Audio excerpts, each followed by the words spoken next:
দেখে মনে হতে পারে যেন কোনো নদীর উপর ভুল করে ল্যান্ড করেছে বিমান, কিন্তু আসলে এটি ব্রাজিলের একটি এয়ারপোর্ট। আর এই এয়ারপোর্টের আস্ত রানওয়েটাই ডুবে গেছে ভারী বৃষ্টির পানিতে। যেদিকে দুচোখ যায় শুধু থই থই করছে পানি।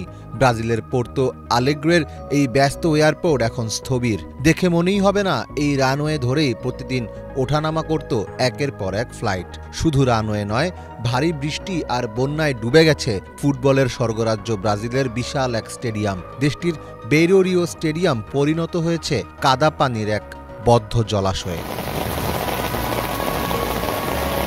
কয়েকদিনের ভারী বৃষ্টিপাতের জেরে সৃষ্ট বন্যায় তলিয়ে গেছে লাতিন আমেরিকার দেশ ব্রাজিলের দক্ষিণাঞ্চলীয় প্রদেশ রিও গ্রান্ডে দা সুল।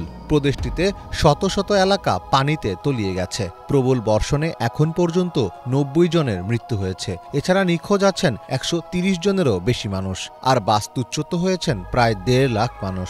বেশ কয়েকটি শহরের রাস্তা ও সেতু ভেঙে গেছে, তাই যোগাযোগ বিচ্ছিন্ন হয়ে পড়েছে শহরগুলো। শহরের অনেক বাসিন্দাই নৌকায় চড়ে পরিদর্শনে বের হয়েছেন। তাদের অভিযোগ, সরকারের কাছ থেকে এখানে পর্যাপ্ত সহায়তা পাচ্ছেন না তারা। বন্যায় তলিয়ে যাওয়া কিছু শহর অন্যান্য অঞ্চল থেকে এখনও বিচ্ছিন্ন রয়ে গেছে, তাই নিখোঁজ থাকা লোকদের আদৌ খুঁজে পাওয়া যাবে কিনা সেটি নিয়ে আশঙ্কা সৃষ্টি হয়েছে। চলতি সপ্তাহে আরও ভারী বৃষ্টির পূর্বাভাস দেওয়া হয়েছে এবং সেটি হলে এই অঞ্চলের বিপর্যয়কর পরিস্থিতি আরও খারাপ আকার নেবে বলে ধারণা করা হচ্ছে। ফলে অনেক বাসিন্দাই আগে ভাগে তাদের বাড়িঘর ছেড়ে চলে যাচ্ছেন।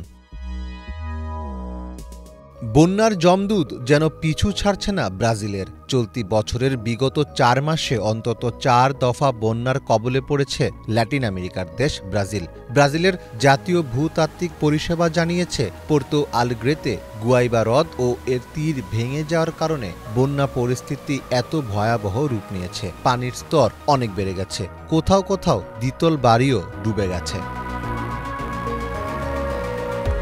দক্ষিণ ব্রাজিলের রাজ্য রিও গ্রান্দে দো সুলতে ৮০ বছরের ইতিহাসে সবচেয়ে ভয়াবহ বন্যা পরিস্থিতি চলছে। উরুগুয়ে ও আর্জেন্টিনার সীমান্তবর্তী এই রাজ্যটির বর্তমান বন্যা পরিস্থিতি ১৯৪১ সালের বন্যাকেও ছাড়িয়ে গেছে। চলমান বন্যা পরিস্থিতির ভয়াবহতা বোঝাতে তাই এটিকে যুদ্ধ পরিস্থিতি বলে মন্তব্য করেছেন রাজ্যটির গভর্নর। মীর ফজলে রাব্বি, বাংলা ভিশন।